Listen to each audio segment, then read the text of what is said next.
आप लोग जैसे सोचते हैं अपनी झाइयों के बारे में कि हमारी झाइयाँ कभी ठीक नहीं होगी, वैसे ही पहले मैं भी सोचती थी कि अब मेरी झाइयाँ कभी ठीक नहीं होगी। आप लोग देख ही सकते हैं, मैं पिक आप लोगों को दिखाती हूँ अभी से 3 साल पहले की।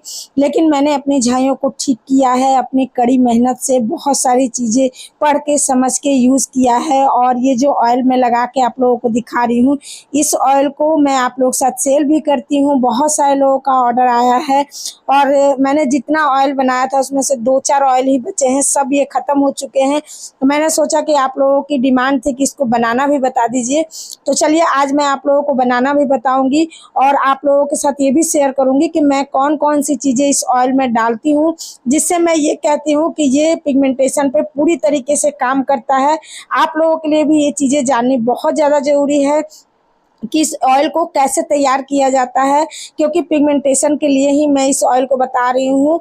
तो सबसे पहले जो जाता है इस ऑयल में वो है मंजिष्ठा, और सारी चीज़ वेट के हिसाब से जाता है। मतलब कि 1 किलो ऑयल मैं तैयार करती हूँ जिसमें 20-21 ग्राम के लगभग मैं सारी चीज़ें डाल रही हूँ। तो सबसे पहले जो है वो है मंजिष्ठा, 20 ग्राम मैंने लिया है। उसके बाद है मुलेठी, ये सब पाउडर में मैं लेती हूँ, ये भी 20 ग्राम है। उसके बाद जो तीसरा है वो है चंदन पाउडर, ये भी 20 ग्राम है। उसके बाद जो चौथा इंग्रेडिएंट जाता है वो जाता है अर्जुन के छाल का पाउडर, ये भी 20 ग्राम। उसके बाद जो इंग्रेडिएंट मैं लेती हूँ वो है दसमूला का लकड़ी है। इसमें बहुत सारे हर्ब्स होते हैं जो आपके झाइयों पे ही नहीं, फाइन लाइन्स, रिंकल सब पे काम करते हैं। उसके बाद 1 ग्राम केसर, 1 किलो तेल में मैं लगभग 1 ग्राम केसर डालती हूँ और इसमें जो हम लोग मिश्रण बनाए उसमें पानी डालकर ढक करके 5-6 घंटे के लिए छोड़ देती हूँ।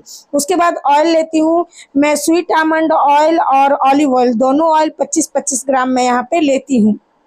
और यहाँ जो केसर ली हूँ उसको थोड़ा सा मैं गर्म करूँगी, क्योंकि ये ठंडा रहेगा तो उसका पावर नहीं आ पाता है अच्छे से, तो इसलिए मैं इसको गर्म करके उसमें 2 से 3 चम्मच पानी डाल करके साइड में रख देती हूँ। अब बनेगा हमारा ऑयल। आप देख सकते हैं मैं इस ऑयल को सेसमे ऑयल में बनाती हूँ और सेसमे ऑयल में बहुत अधिक मात्रा में जिंक होता है, जिसकी वजह से आपकी स्किन में रिपेयर का काम बहुत अच्छा चलता है। अब इसको बनाने के लिए हम लेंगे लोहे की कढ़ाई, और ये जो हमने पेस्ट तैयार करके रखा था उसको हमने कढ़ाई में डाल दिया। 1 ग्लास 1 पाव के लगभग मैंने कच्चा दूध, गाय का कच्चा दूध मैंने लिया है। 1 किलो तेल में 1 पाव मैं दूध डाल देती हूँ और सारी चीज़ों को डाल करके अच्छे से पकाएंगे। अब आपको यहाँ ध्यान रखना है कि जब इसका सारा पानी सूख जाए तब जो हमने सेसमे ऑयल लिया है वो सारा ऑयल हम इसके अंदर डाल देंगे। इसको पकने में टाइम लगता है, मैं यहाँ जल्दी जल्दी दिखा रही हूँ। पकने में लगभग 2 घंटे इसको मुझे लग गया था, क्योंकि धीमी आंच पे बनाना होता है। और जब ये तेल अच्छे से पकने लगे तब इसमें हम हिबिस्कस डाल रहे हैं। मेरे पास ड्राई वाला है तो मैं ड्राई डाल रही हूँ, अगर आपके पास ताजे वाले हो तो वो भी डाल सकते हैं। हिबिस्कस मैं 10 ग्राम के लगभग डाल रही हूँ और डाल करके इसे अच्छे से पकाएंगे। जब सारी चीज़ें आप देखेंगे इकट्ठा होकर के नीचे बैठने लगेंगी, बिल्कुल से जलाना नहीं है, जलाएंगे तो इस तेल का पावर जो है वो कम हो जाएगा। इसलिए जब ये सारी चीज़ें आप देखेंगे इकट्ठा होने लगेंगी, बस आपको इसी स्टेज पे इसको बंद कर देना है, क्योंकि तेल भी बहुत ज़्यादा गर्म होता है और थोड़ी देर तक ये अंदर ही अंदर पकते रहता है।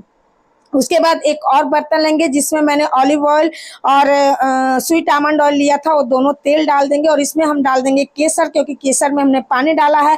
इसके मॉइस्चर को हटाना बहुत ज़्यादा ज़रूरी है, नहीं तो ये जो हम ऑयल तैयार कर रहे हैं ये ख़राब हो जाएगा।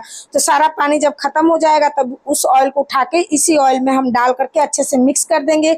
उसके बाद ठंडा होने के बाद हम इसे छान लेंगे। छान करके 1 घंटे के लिए इस तरीके से मैं छोड़ देती हूँ। उसके बाद मैं इसको ढक करके ओवरनाइट के लिए छोड़ती हूँ ठंडा होने के लिए, कि कुछ चीज़ें ऐसी होती है जिससे हमें ठंडे होने के बाद डालना होता है। तो ये मेरा जो ठंडा हो चुका है, सुबह का टाइम है, मैं दिखा रही हूँ आप लोगों को, ठंडा हो गया है।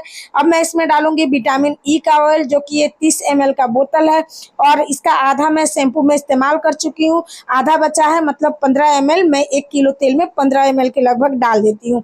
अब इसको मिक्स कर देंगे अच्छे से। अब हमारा चलता है पैकिंग का काम, क्योंकि ओवरनाइट में तेल ठंडा हो जाता है, तो इसे अब हम पैक करते हैं, स्टिकर्स लगाते हैं।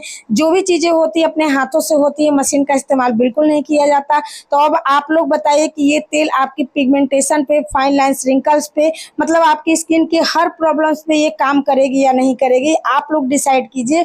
और फिर अगर आप लोग लेना चाहते हैं तो आप लोग ले भी सकते हैं, बना भी सकते हैं।